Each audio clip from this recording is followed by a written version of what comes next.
लेकिन आज हम पहुंचे हैं यूनिवर्सिटी ऑफ एजुकेशन के वाइस चांसलर तलत नसीब पाशा के पास। आइए जानते हैं कि उन्होंने यूनिवर्सिटी की बेहतरी के लिए क्या इकदाम उठाए हैं। अच्छा तो साहब, थोड़ा सा कैजुअल तो मैं भी हूँ, लेकिन मुझे लगता है कि मुझसे भी ज़्यादा कैजुअल है आज। उसकी वजह जी, आज हमारे यूनिवर्सिटी में स्पोर्ट्स डे था, तो 2 कैंपसेस पे, एक गर्ल्स कैंपस पे और फिर हमारा लोअर माल कैंपस, तो आज बच्चों के साथ उसकी इनागुरेशन, और तो इसलिए आपकी टी शर्ट्स हैं उस पे सारी फैकल्टी के लिए एक था कि जी कि they should come in T shirts, sports dress, tie शाई लगा के आने की बजाय, तो you get involve with the students in a way. ठीक हो गया। अच्छा तो साहब, आप बिलोंग कहाँ से करते हैं? बेसिकली तो I belong with Faisalabad district, लेकिन फादर मेरे जॉब में थे, तो डिफरेंट जगह पे उनकी पोस्टिंग होती रही।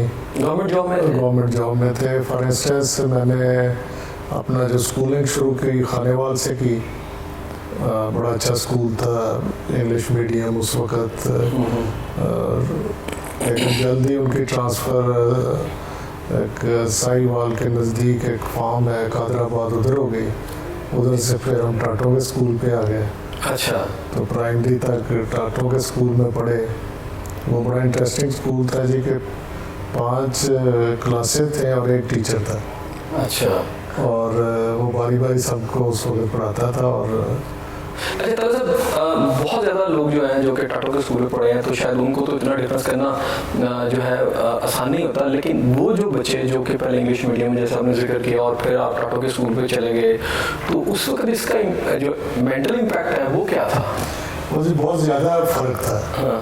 वो सिटी में एक स्कूल था, सारी फीमेल टीचर्स, फिर वो डेस्क, दोपहर को 1 गिलास दूध का मिलता था, स्पोर्ट्स, सारा मतलब मॉडर्न यूनिफॉर्म। उसके बाद हम टाटो के स्कूल में आ गए, वो उसमें कोई यूनिफॉर्म नहीं था, और 1 टीचर था और 5 क्लासें थी।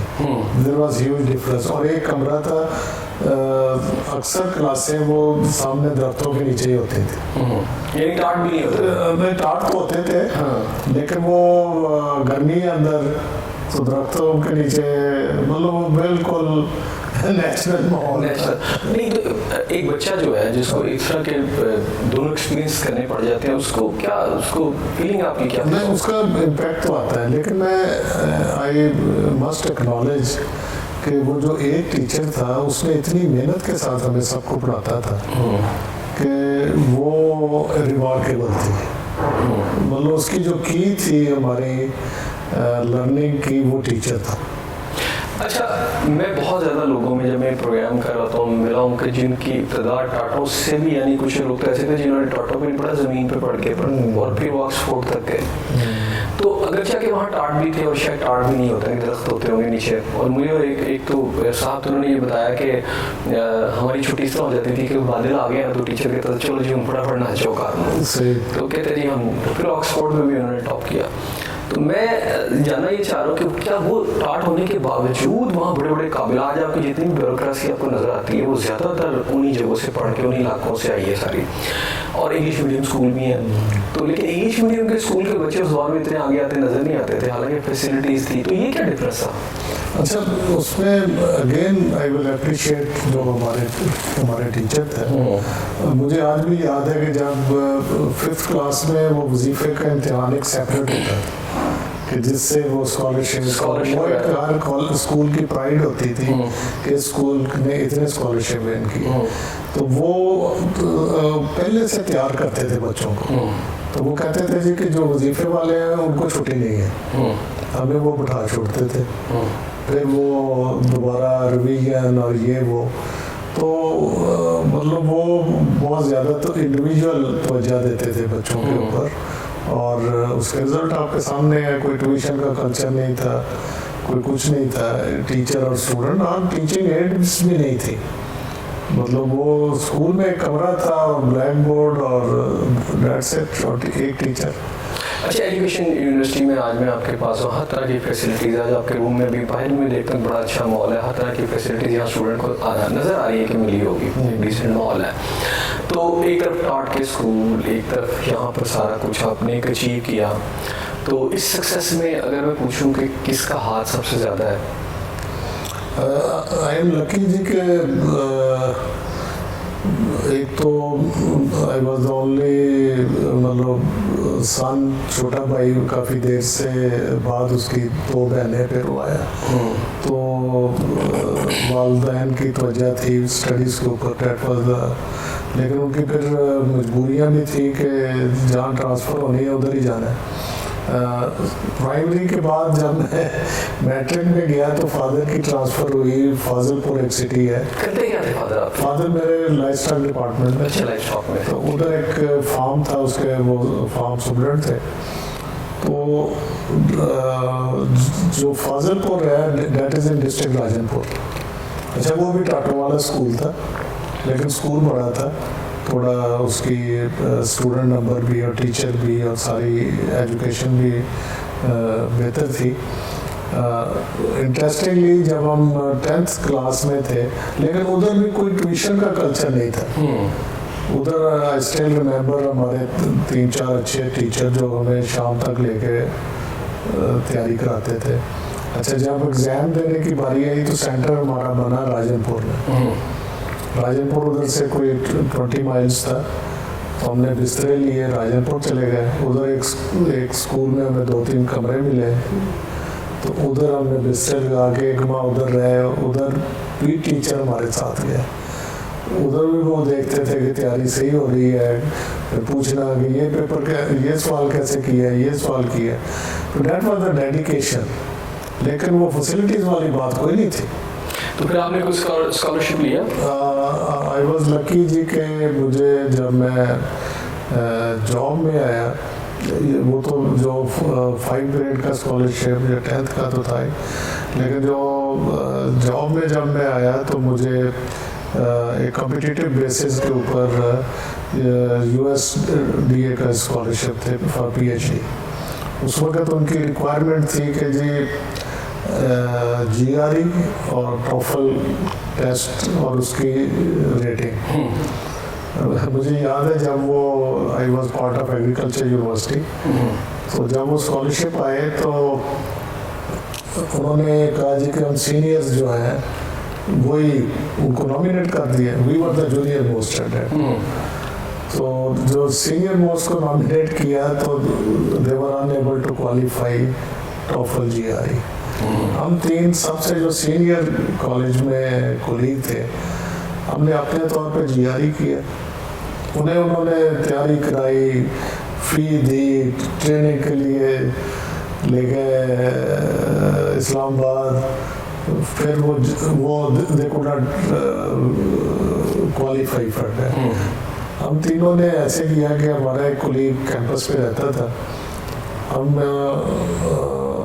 1 घंटा पहले उसके घर दोनों आ जाते थे, 1 घंटा बैठ के वो तैयारी करनी। 1 माह तैयारी की खुद। उस वक्त ये टॉफल की फ़ी जमा कराना भी ना बड़ा, $1 पे करना वो स्टेट बैंक से, तो पता नहीं किधर किधर से कर करा के हमने अपने तौर पे किए and we got excellent grades. तो हम तीनों फिर वाइस चांसलर के पास चले गए। हमने कहा जी कि ये हमारे ग्रेड्स हैं। तो ही रियलाइज कि जी वी आर वेस्टिंग टाइम।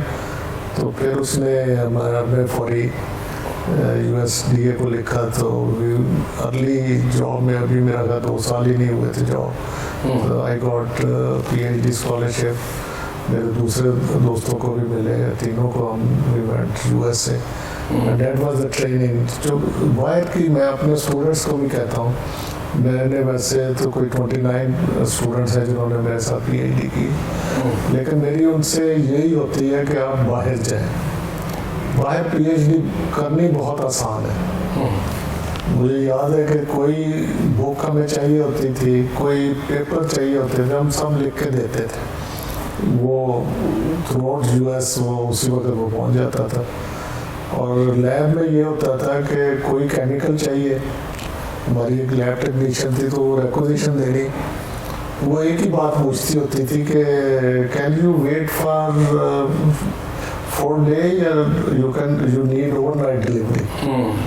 तो इधर तो आपको पता है चीज़ें लेनी, रिसर्च फैसिलिटीज़, और लेकिन वो रगड़ा बड़ा था। जाते ही हमने यूएस की जो ट्रेनिंग है ना कि रिसर्च के साथ वो कोर्स वर्क है, और जाते ही आपने बैकपैक पहन लिया और कुछ कोर्स तो हमने अंडर ग्रेजुएट के साथ पढ़े।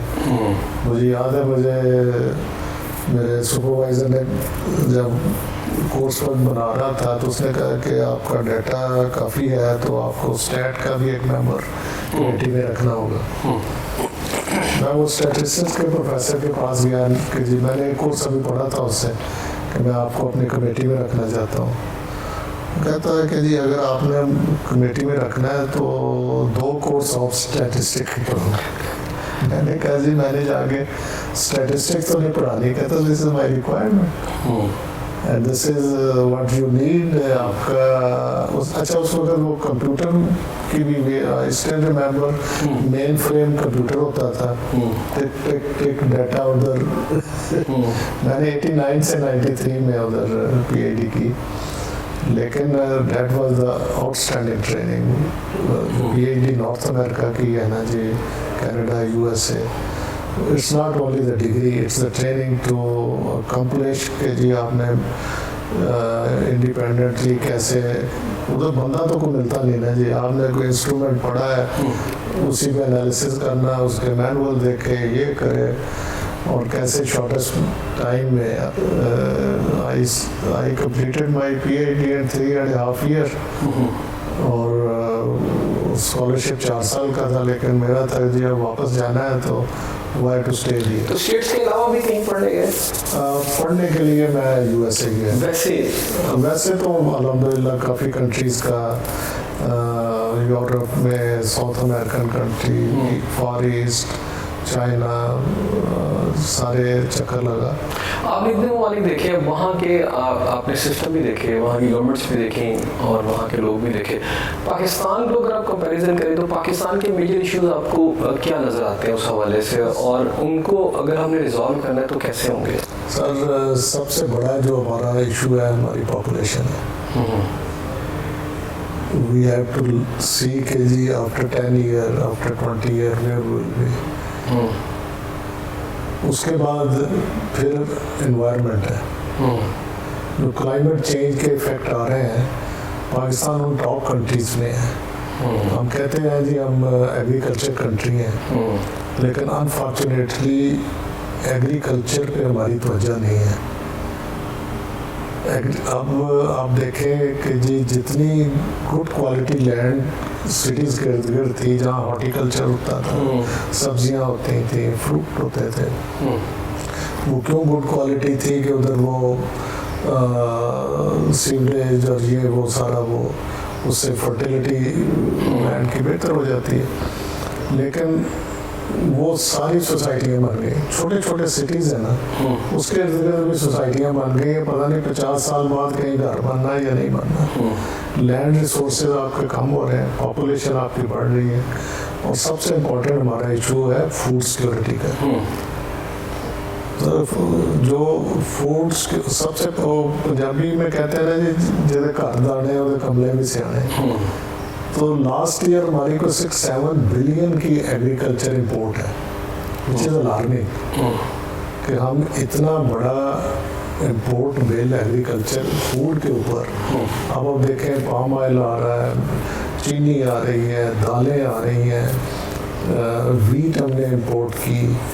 तो ये वी हैव टू सी कि जितनी साइंस और ज़्यादा साइंस इसमें लाने की ज़रूरत है, एग्रीकल्चर में इंटेंसिव पे जाने की ज़रूरत है। और क्योंकि 60% हमारा पॉपुलेशन इसके ऊपर बेस है, जितना इस पर तवज्जो देंगे इसमें एम्प्लॉयमेंट अपॉर्चुनिटीज़ भी निकलेंगी, जॉब उनके लिए फूड का भी होगा, और हमारी सारी एग्रीकल्चर साइंस बेस अगर सिस्टमेटिकली होगी और क्लाइमेट स्मार्ट होगी, ये भी सबसे इम्पॉर्टेंट चीज़ है। हम लाइवस्टॉक सेक्टर की अगर बात करें तो हमारे जो लाइफस्टाइल में ग्रोथ हो रही है वो नंबर्स के ऊपर हो रही है, देखिए इतनी पॉपुलेशन बढ़ गई, इतनी प्रोडक्शन बढ़ गई। दुनिया में अदरवाइज है, दुनिया में लाइफस्टाइल नंबर कम हो रहा है और एनिमल प्रोडक्टिविटी ज़्यादा हो रही है। ठीक है। और फिर हमारा जो कंट्री का 60% जो लैंड है ना, जो वो रेंज लैंड्स है, जहाँ पे ग्रेजिंग एरियाज थे, जहाँ पे उनकी रीसीडिंग होती थी, जहाँ पे आप देखें मटन कितना महंगा हो गया। ये सारी शीप एंड गोट मेजॉरिटी इनकी बलूचिस्तान और हमारे ये जो केपी और इन एरियाज से आते थे, और वो रिसोर्सेज का क्लाइमेट चेंज का बड़ा इफेक्ट आ रहा है, और उसके साथ साथ उनकी जो कंजर्वेशन है या उनकी रीसीडिंग है या उनकी जो मैनेजमेंट है उस पर हमारी तवज्जो नहीं है। तो फूड जो है ना जी वो सबसे इम्पोर्टेंट। अभी हमने इसमें एक पॉइंट मैं आप थोड़ा चाहूँगा कि वजाहत हो जाए। पॉपुलेशन की बात करें, मेरा ख्याल आपके पॉइंट से मुझे ये लगा कि अगर पॉपुलेशन को हम कंट्रोल नहीं करेंगे तो हम मसाइल का शिकार होंगे। अच्छा, ये रैकोटिक है जो बड़े अच्छे से हम यूरोप भी हमें हमसे बाय कर रहे हैं। मैं चाइनीज़ की मिसाल आपको देता हूँ, दुनिया की सबसे बड़ी पॉपुलेशन उनकी है, लेकिन यार they are growing economy of the world, इस वक्त fast growing economy of the world, और उनकी वही पॉपुलेशन जो है इस वक्त उनकी ताकत बन गई है। लेकिन सर चाइनीज़ ने पाबंदी लगाई कि जी एक बच्चे से ज़्यादा पैदा नहीं करना, इकोनॉमिक पावर होने के बावजूद। नहीं, लेकिन उन्होंने अब तीन कर दिया। नहीं, वो उसके साथ अभी वो जवान उस वक्त किया ना जी जब उनके पास प्रॉस्पेरिटी आई। नहीं, प्रॉस्पेरिटी के साथ साथ देखें अभी वो वहाँ में पॉइंट ये कह रहा है, इसका तो मतलब ये हुआ कि अगर पॉपुलेशन असल में इशू नहीं है, उसको काम पर आप लगा देते हैं या आप वहाँ पर अपनी अच्छी पॉलिसियाँ बनाते हैं तो वही पॉपुलेशन आपकी पावर बन जाती है। आपकी बात इसमें एक पॉइंट और सिर्फ वो ये है कि 100 ईयर्स अब जो उनकी जो इस वक्त फैक्ट्रियाँ लग गई हैं और मिलें लग गई हैं, मैं वहाँ पे पढ़ रहा था कि अब इनको ये परेशानी है कि उनकी लाइफ एक्सपेक्टेंसी ज़्यादा है, वो तकरीबन 100 ईयर्स में चले गए। तो ये सोच रहे हैं कि जनाब अगर नए बच्चे ना आए तो ये फिर यही लोग अगर बढ़ते रहे तो नई नस्ल ना आई साथ, तो फिर कुछ अर्से के बाद इन फैक्ट्रियों को इन जगहों को कौन संभालेगा। तो उन्होंने बच्चों की तादाद ज़्यादा कर दी है। तो इसका तो मतलब ये हुआ कि पॉपुलेशन फैक्टर नहीं है इतना इम्पोर्टेंट तो ये है कि आपकी पॉलिसी क्या है। बिल्कुल, ये आपकी बात बड़ी इम्पोर्टेंट है, और हमको बिल्कुल एक अलमनाई ऑफिस है जो ट्रैक करता है, उसको कनेक्ट करता है किधर। अच्छा, ये मैं आपसे क्वेश्चन करूँगा, मुझे ये बताना है क्योंकि ये टॉप लेवल है ना, इसके बाद तो कुछ नहीं है। मैं तो गवर्नर साहब से भी मिलते हैं वज़ीर आज़म में, उनको ये बात करता हूँ, वो मैंने बल्कि मुझे आदत अच्छी सजेशन देने, मैं कहता हूँ कि आप किसी को अच्छा मशवरा दे दें तो हो सकता है कि उसको क्योंकि वो तो इख्तियार में है तो वो कर लेंगे और लोगों का भला हो जाएगा। गवर्नर साहब थे ना ये मकबूल साहब, तो मुझे डीजी पे आते तो मुझे कहा गवर्नर साहब को ना मशवरा दे, मुझे कुछ ना कुछ लगे रहते थे। तो मैं उनके पास गया तो मैं इनके साथ ही रहता था, तो मैंने गवर्नर साहब को मैं कहा ये एक मशवरा है, कहते क्या, तो मैंने कहा ईरान वगैरह में इज्तिमाई शादियाँ होती हैं और वहाँ जिसकी खरीद तो शादी हो जाए उसकी 4 नस्लें उस बंदे को ही बोलती है जिसने करवाई हो। सही बात। तो यहाँ लोगों के हालात बड़े ख़राब है तो उस तरह करवाएं। तो मैंने कहा आपका जाना क्या है, बिजनेसमैन उसे पकड़े गवर्नर हाउस में शादी नहीं। उनको ये मेरा मशवरा बड़ा अच्छा लगा और उन्होंने फिर उसके बाद करवाई भी बहुत ज़्यादा, काफ़ी ज़्यादा उन्होंने ये कराया था अपने दौर में। तो मैंने कहा आप भी ज़रा ज़रूर देखें। एक अपनी यूनिवर्सिटी में ना फलदार पौधे लगाए, ये सामने ना सबसे पहले लगवाए हैं नाशपाती के। अच्छा, लगवाए लाइन लगाई है। Very good very good. देखिए चाइना ने जब उनकी प्रॉस्पेरिटी नहीं थी, पाबंदी थी एक से ज़्यादा बच्चे पे, जब उनके रिसोर्सेस इंफ्रास्ट्रक्चर प्रॉस्पेरिटी आई देन दे अलाउड के जी आगे आए। अच्छा, नेचुरल देखें उसमें मेरा आपसे गुजारिश, नेचुरल रिसोर्सेज तो वही रहते हैं जो चाइना के पहले थे और आज है, उन्होंने उसको डेवलप किया या मैनेज किया चीज़ों को। तो अगर हम भी अपने रिसोर्सेज को डेवलप करें या मैनेज करें, असल में तो इशू मैनेजमेंट का। I fully agree with you, जितने natural resources we are blessed, we are already blessed, इसमें तो कोई दूसरी बात नहीं है, लेकिन असल इश्यूज मैनेजमेंट के ही है। देखिए इसका मतलब पॉपुलेशन कम करने की जरूरत शायद दूसरा ना होगा, उसको मैनेज करने की जरूरत है, मैनेज की ज़रूरत है। देखिए हमारे जितने भी अब ऐसे मैं यूएसए गया हूँ ना, तो उधर ऐसे नहीं है कि हर बंदे को आप हॉस्पिटल जाए तो फ्री ट्रीटमेंट है, या जैसे ये हेल्थ कार्ड इशू की है, ये बड़ी बड़ी गवर्नमेंटें नहीं कर सकती। मान लो मैं यूएस की आपको एग्जांपल, नथिंग इज फ्री। उधर उनका एक उन्होंने रखा हुआ है कि जी इतने डॉलर से, वो भी बजट स्टेटमेंट में था कि अगर आपकी कम है तो फिर आपको उसको हेल्थ राइट क्लिनिक था कि जी आपका हेल्थ राइट है, अदरवाइज वो कहते थे इंश्योरेंस कराएं। तो ये तो मैंने अपना चेक किया, मुझे भी प्रिविलेज है हेल्थ कार्ड की। तो इस तरह नहीं है, इस तरह होना भी नहीं चाहिए। अच्छा, एक बड़ी अहम बात जो मैं चाहता हूँ कि यहाँ पॉपुलेशन की बात की जाती है और कहा जाता है कि जी वो बच्चे जो होते हैं 5-5, 6-6 लोग पैदा कर लेते हैं, लेकिन थोड़ा सा पाकिस्तान के मामूली हालात को देखें तो आपके जो लोग एजुकेटेड हैं, वालिदैन अपनी सारी ज़िंदगी की जमा पूंजी लगा के बच्चों को तालीम देते हैं, वो डिग्रियाँ लेके बेरोज़गार पर हैं। बहुत बड़ी तादाद आपका डाटा बताता है कि इस वक्त बेरोज़गार है। तो इसका मतलब है कि आप भी जितने भी प्रोड्यूस कर रहे होंगे, और एक तो पहले मुझे ये बताइए कि आपने इसको चेक रखा कि भाई हम जितने प्रोड्यूस कर रहे हैं वो खपत कहाँ हो रही है, किन लोगों का कहाँ जाके वो उनका यूटिलाइजेशन है। दूसरी बात है वो जो 4 से 5 बच्चे हैं हमारे ऊपर के लेवल पे स्किल नहीं है, तो वो 4 और 5 बच्चे को प्लम्बर बन गया है, कोई गाड़ियाँ ठीक करना शुरू हो गया है, कोई बिजली ठीक कर रहा है, तो वो ग्रास रूट लेवल के ऊपर जो टेक्निकल स्किल्स है वो हासिल करता है और वो एक डिग्री होल्डर से ज़्यादा कमाता भी है।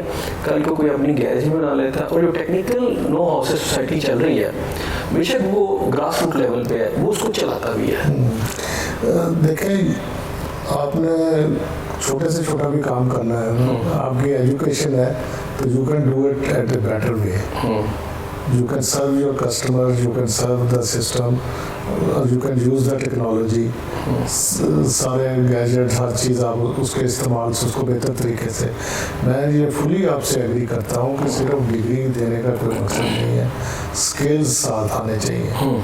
और हमारे इधर मैं चंद एक आपको एग्जांपल्स दूँगा। पिछले दिनों हमने हमारा एक अलुमनाई ऑफिस है, जो जितने हमारे स्टूडेंट जाते हैं, ग्रेजुएट होते हैं, उनका की ट्रैकिंग रखती हैं, उनका अलहदा वेबसाइट, उनका then we call them then. तो पिछले दिनों एक हमारे अलुमनाई अब्दुल सलाम है, उनका अभी उन्हें हम कॉल करने जा रहे हैं।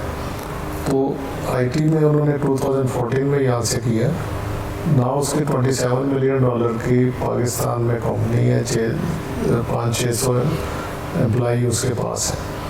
तो we bring all these success stories to our students for के इंस्पायर करें। और उसके अलावा एक बड़ा इम्पोर्टेंट जो आपने बात की है स्किल्स वाली, एक हमने नेशनल फ्रीलांस ट्रेनिंग प्रोग्राम यहाँ शुरू किया मिनिस्ट्री ऑफ आईटी और पंजाब इंफॉर्मेशन टेक्नोलॉजी बोर्ड के जरिए।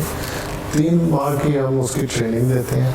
कल दूसरा बैच ग्रेजुएट हुआ, तो we listen to the success story. 180 के वो स्टूडेंट का बैच था।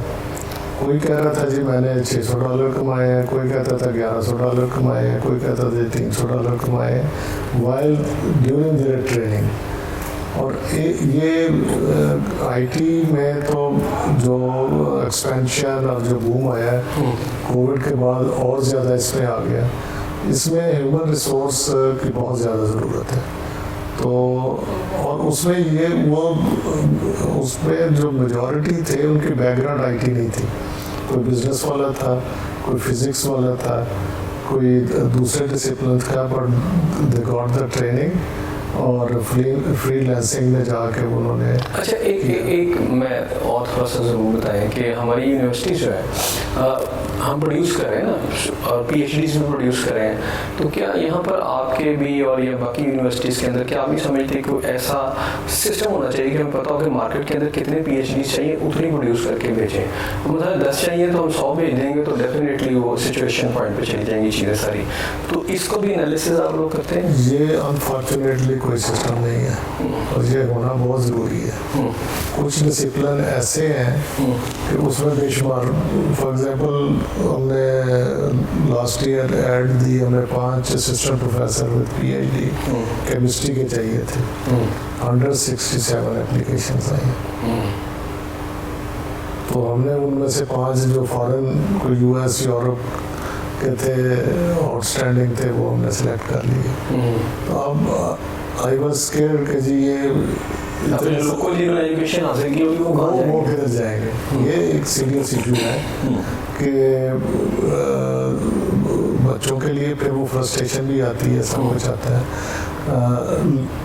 कि इसमें हमें कोई असेसमेंट और वो करनी चाहिए कि कौन से एरियाज हैं। फॉर इंस्टेंस अगर हम बात करें आईटी के, वो बंदे ही नहीं मिल रहे।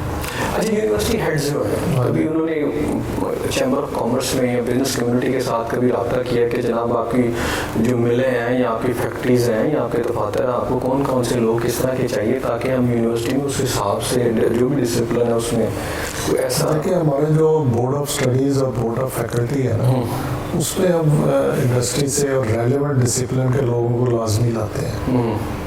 That give us there input के जी करिकुलम क्या है, उसमें क्या चेंजेस आनी चाहिए और नीड किस किस्म के ग्रेजुएट की है, अदरवाइज तो फ़ायदा कोई नहीं है। और फिर उसके ऊपर एक जो HEC है, उन्होंने एक नेशनल करिकुलम कमेटीज़ बनाई हुई है, वो सारे मुल्क के लोग उधर बैठते हैं। फॉर इंस्टेंस अगर फिज़िक्स है तो फिज़िक्स की एक नेशनल करिकुलम कमेटी है, वो बैठते हैं जिसमें बाहर के लोग भी हैं, देन दे डिसाइड। और लेकिन नाज़रीन, यहाँ ब्रेक लेते हैं और जब ब्रेक के बाद वापस आऊँगा तो मज़ीद बात करेंगे, हमारे साथ रहिए।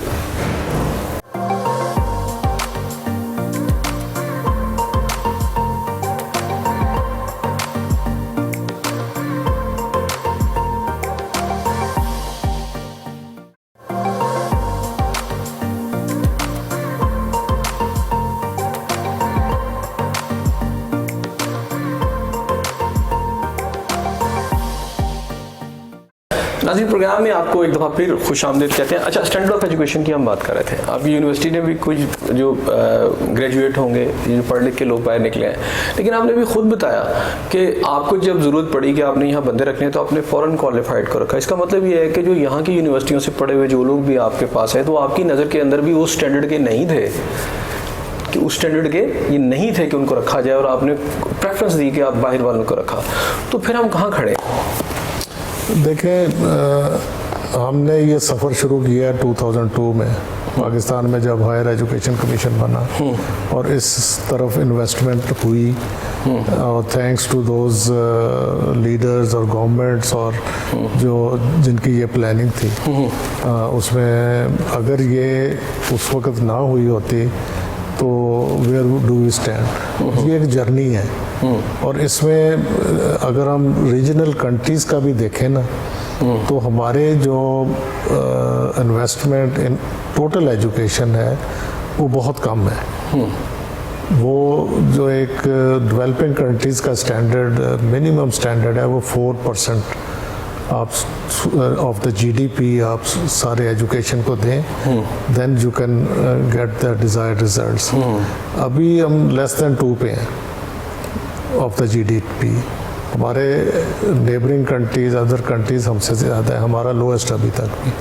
तो इस पे हमें politically, nationally quality of education और जो है, जैसे बड़ी आपने बात की right type of education which is much needed. मैंने जैसे आपको बात की एग्रीकल्चर की, जो हमारा हम कहते हैं ना जी, रीढ़ की हड्डी है, कि जो हमारी स्ट्रेंथ है, जिसके ऊपर हमें फोकस करना चाहिए। अनफॉर्चुनेटली एग्रीकल्चर को हमने इतना इग्नोर किया कि एग्रीकल्चर में वो बचा जाता है जिसको कहीं दाखिला नहीं मिलता। उधर तो टैलेंट जाना चाहिए, जो उसकी सीड प्रोडक्शन में, रिसर्च में, इंटरवेंशन में, टेक्नोलॉजी में, रिलेटेड इंडस्ट्री में जाके काम करे।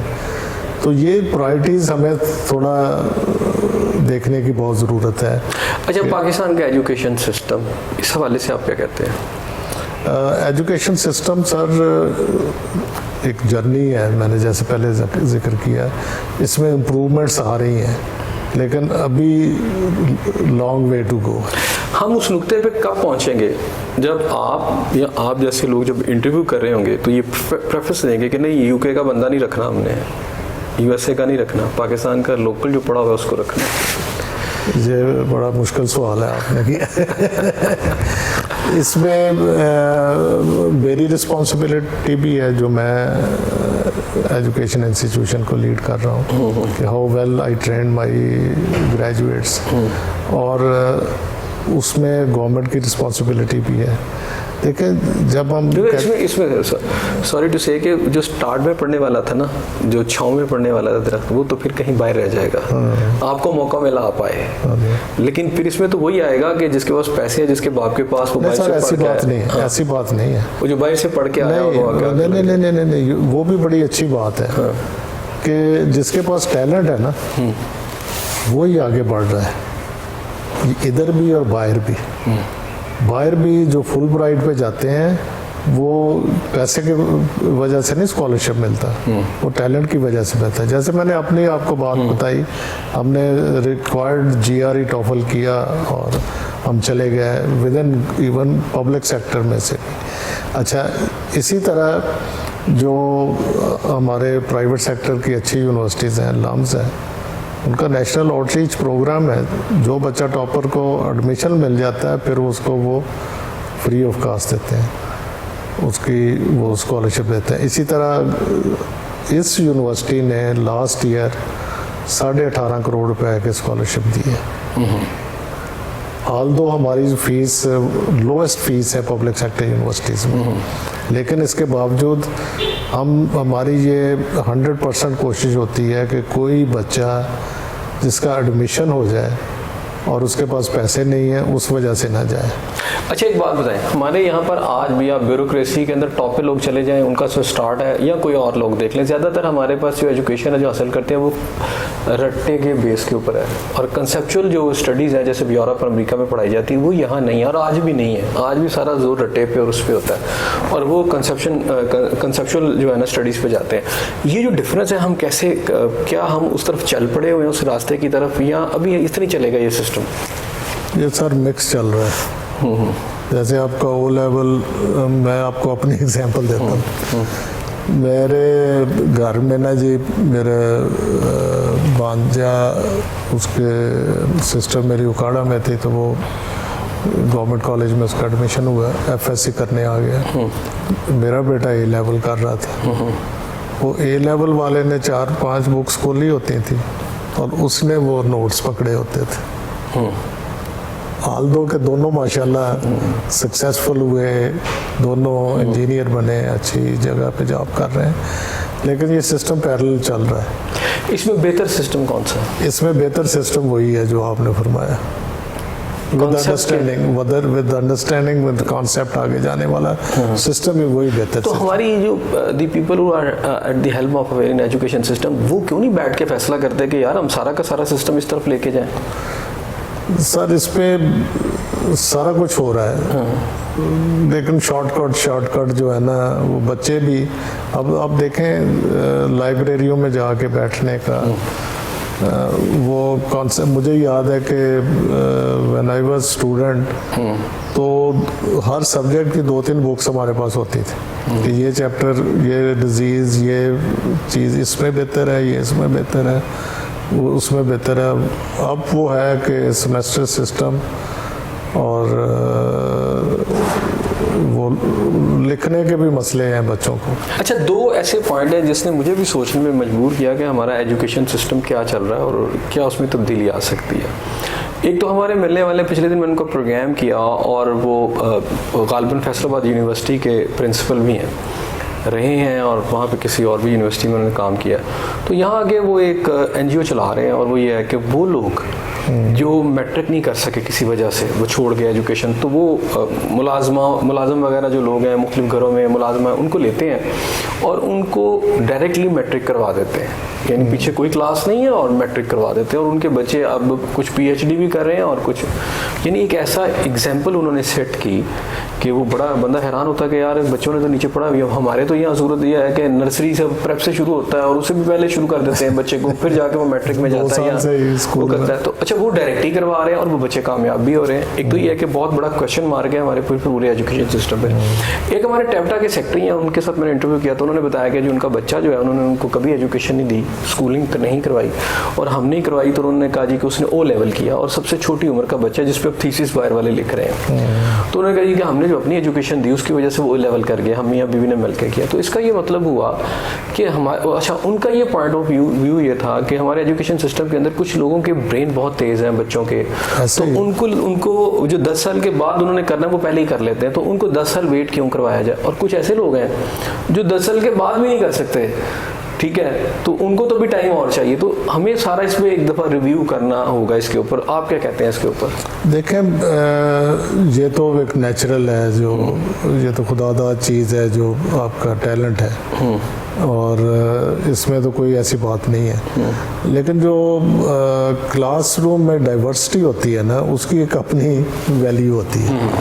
और मतलब क्लासरूम एजुकेशन या वो एक आपको लर्निंग जो होती है ना, कि आपने स्ट्रीट स्मार्ट भी बनना है, आपने डीलिंग भी सीखनी है, आपने ये बैठ के आपके घर में उसको ये करा दें वो अलग है, लेकिन जो डीलिंग है उसकी भी एक उस हिसाब से चलना है। अच्छा, तालीम और तरबियत एक लफ्ज़ हुआ करता था, छोटे थे हम सुनते थे, तो तालीम की तो समझ आती थी, तरबियत की बस हमें उसका कंसेप्ट नहीं था।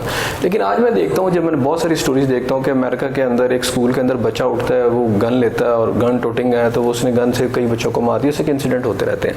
अब बंदा ये सोचता है कि यार अमेरिका के अंदर जो कि डेवलप कंट्रीज़ हैं, हर तरह उसके साइकोलॉजिकल भी देखते हैं सब कुछ, इवन देन वहाँ इंसिडेंट होते हैं और बच्चे ये सब कुछ करते हैं।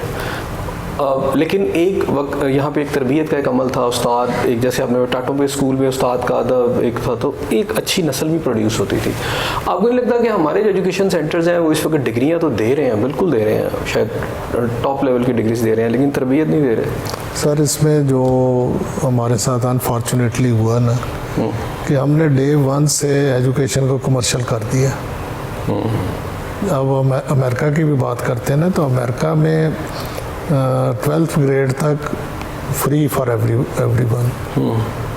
तो हमने जब पहले दिन से एक तफरीक कर दी कि जिसके पास पैसे है अच्छे स्कूल में चला जाए, जिसके पास पैसे नहीं है वो गवर्नमेंट के स्कूल के पास चले जाए या मदरसे में चले जाए। इसके आफ्टर इफेक्ट्स वो बहुत, जब सिस्टम ही कमर्शियल हो गया तो वो रिस्पेक्ट, वो रिगार्ड वो ख़त्म हो गई। मैंने जो आपको अपना बताया जी कि हमने उन टीचर्स का आज तक हमारे दिल में एहतराम है। मैंने जिससे एमफिल की थी वो मेरे टीचर आज माशाल्लाह 92 हैं, तो मेरा उनसे अब भी राब्ता है। लेकिन वो अब ना टीचर की तरफ से प्यार है ना स्टूडेंट की तरफ से वो रिस्पेक्ट है। वो टोटली कमर्शियल हो गया। स्टूडेंट दोनों तरफ से हुआ है, दोनों तरफ से अनफॉर्चुनेटली दोनों तरफ से हो गया।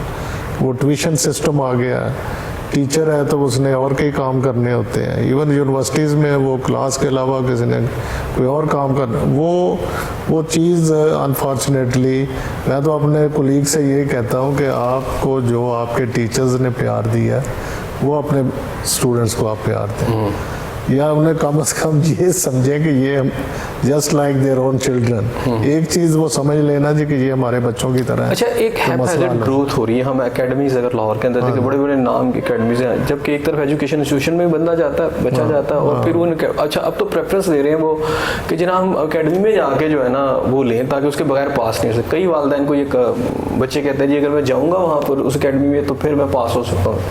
ये जो एक ट्रेंड आ गया है, ये किस हद तक आपको लगता है कि हेल्पफुल भी एजुकेशन? नहीं sir, it's no way helping. मेरे बेटे ने यूएसए में जाना शुरू किया। इंटरेस्टिंगली मैं आपको बताऊं कि मैंने अपने सीनियर से पूछा कि जी इसने स्कूल जाना है तो क्या तरीका है, दाखिला कैसे कराना है? हमें तो सबसे पहले होता है दाखिला कैसे कराना है। उन्होंने कहा जी कि आपको कोई वरी करने की ज़रूरत नहीं है, एजुकेशन डिपार्टमेंट में आपने कॉल करनी और दे विल मैनेज। मैंने वो कॉल किया है तो उन्होंने पहले बच्चे की एज पूछी, मैंने जी कि ये एज है। उनका एक थंब रूल है कि जी 1 सितंबर को अगर बच्चे की एज 5 साल है तो वो स्कूल जाएगा, अगर उसकी एक दिन कम है तो वो अगले साल जाएगा।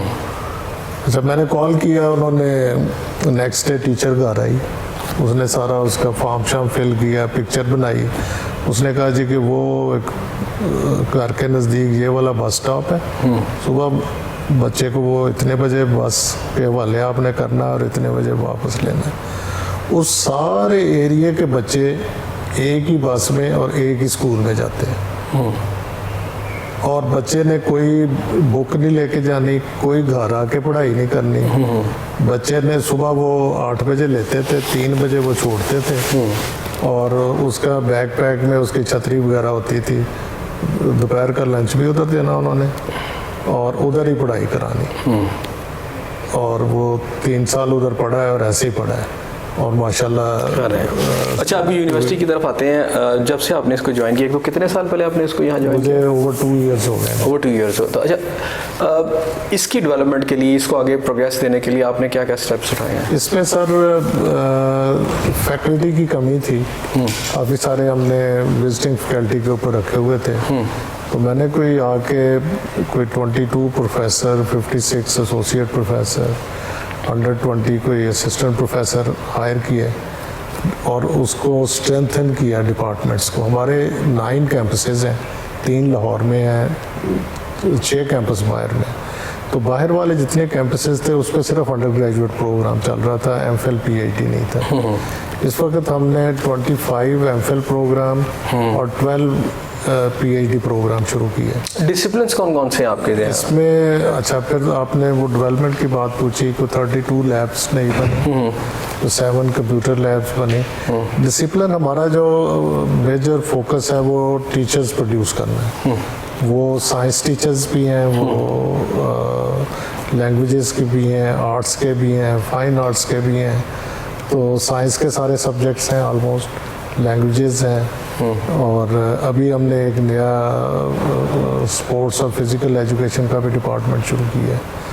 तो we are catering the needs. Campuses हमारे जैसे मैंने अर्ज़ की कि 3 लाहौर में है, 1 अटक में है, जोराबाद है, फैसलाबाद है, विहाड़ी है। स्कूल वगैरह भी आपसे अटैच है? 95 स्कूल्स हैं हमारे साथ, प्राइमरी स्कूल। अच्छा, ये फील्ड स्कूल थे, पीमा के अंडर हमने लिए, कटक और शेखपुरा डिस्ट्रिक्ट्स में। और इसमें लास्ट ईयर से हमने जो एक इनिशिएटिव लिया है डेयरी इंडस्ट्री के साथ मिलके, कि हमने स्कूल मिल्क प्रोग्राम शुरू किया। अच्छा, वो क्या है? वो हर बच्चे को 1 गिलास दूध का फ्लेवर्ड मिल्क का डेली देते हैं, और इसके साथ साथ हमने दूध खालिस होता है ना जी? दूध बिल्कुल खालिस होता है, बाजार में भी नहीं मिल रहा खालिस। फिर हमने वेटनरी यूनिवर्सिटी के ह्यूमन न्यूट्रिशन डिपार्टमेंट से मिलके साथ एक रिसर्च प्रोजेक्ट चल रहा है कि बच्चों का बेसलाइन हेल्थ स्टेटस क्या था और उस मिल्क पीने पे इफ़ेक्ट क्या है। ठीक, यानी कि स्टडी भी साथ 6 मंथ की स्टडी है, और उसका कोई 22 मिलियन उसका खर्चा है, जो फ्रीजलैंड कंपनी एक डेयरी कंपनी है वो पे कर रही है, और मिल्क का कुछ हम दे रहे हैं, कुछ वो दे रहे हैं। तो वो ये 6 मंथ्स के लिए हम इसको लेके चल रहे हैं।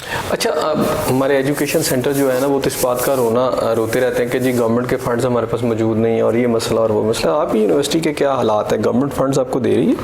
गवर्नमेंट फंड दे रही है जी। HEC में कोई 50% के करीब हमारी जो एनुअल बजट होता है वो गवर्नमेंट देती है, 50% हम खुद जनरेट करते हैं।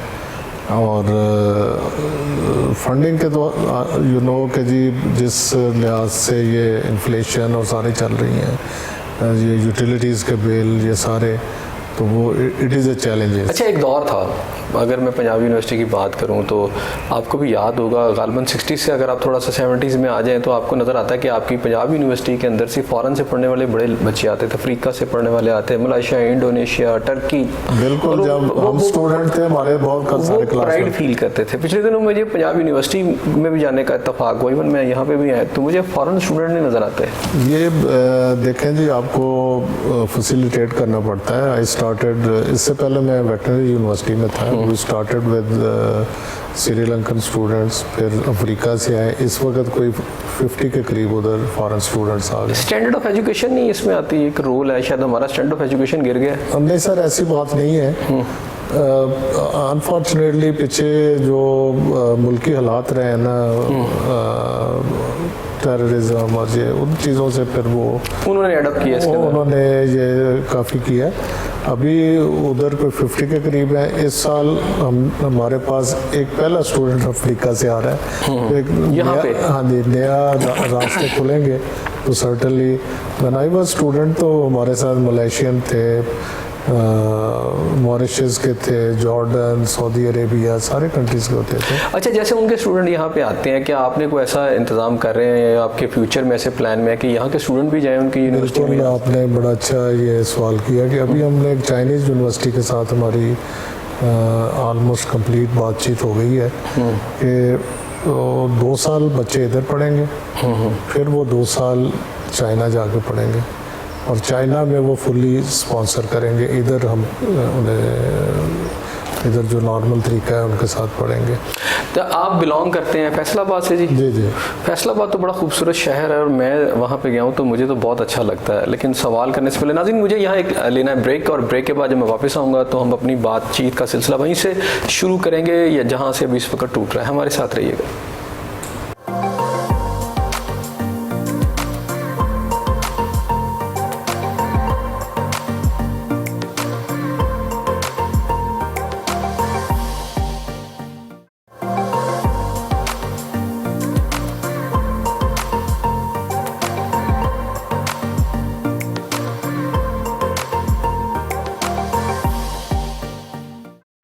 अच्छा, फैसलाबाद और मैंने कहा लाहौर की बात, आप फैसलाबाद, तो मुझे तो शहर बहुत अच्छा लगता है, मैं तो वहाँ जाता रहता हूँ। तो चॉइस करनी पड़ जाए, अगर वहाँ पे भी आपको ये सारी फैसिलिटीज़ जो लाहौर में मिल गई हैं, तो क्या फ़ैसला करेंगे, फैसलाबाद जाने का कि लाहौर में रहने का? लाहौर है। लाहौर है जी, उन्होंने भी कह दिया, प्रोफेसर साहब ने भी कि लाहौर है। तो चलिए, अच्छी बात है। खाने में क्या पसंद करते हैं? खाने में सर आज जो एज के हिसाब से अभी तो बॉइल्ड वेजिटेबल्स पे आ गए। अच्छा, लेकिन लाहौर के अंदर तो खाने लाहौर के अंदर फिर जाहिर है जो हमारे देसी खाने हैं उनकी कोई बात ही नहीं है। मुशागिल क्या हैं आपके, ट्रैवलिंग और बुक रीडिंग या कोई और चीज़?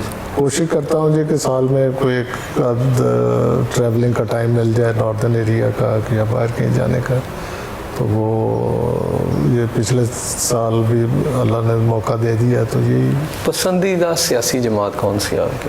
देखें जी, हम तो सरकारी बंदे हैं, गवर्नमेंट की जमात के साथ, हम जो गवर्नमेंट होगी वो उसके साथ, यानी आप इक़्तिदार के साथ हैं? नहीं, हमारे being public service we can not be political, नहीं हो सकते हैं।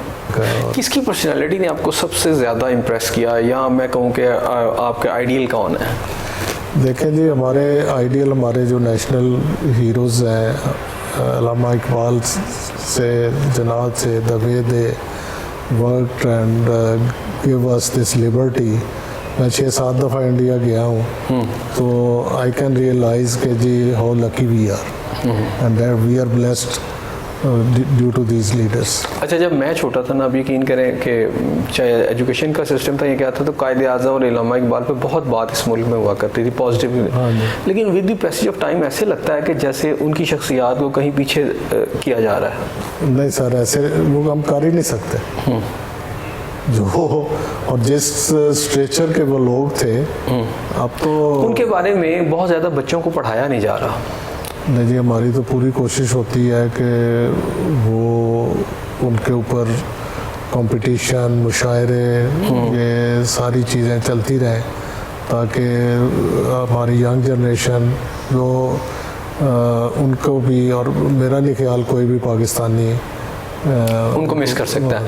अच्छा, हर बंदे के कोई ना कोई टारगेट्स होते हैं। आप वाइस चांसलर बन गए हैं, तो अगला टारगेट क्या है? अगला टारगेट रिलैक्स करने का। रिलैक्स, रिटायरमेंट का आपका? जाहिर है जी। कितना अर्सा रह गया जी? मेरे जी लेस देन 2 इयर्स है। अच्छा, बहुत ज़्यादा लोग ये होते हैं ना, मैंने गवर्नमेंट जॉब पे जो रहे हैं, वो रिटायरमेंट के बाद भी नई जॉब्स ढूंढ रहे होते हैं, कोशिश होते हैं कि एक्सटेंशन मिल जाए।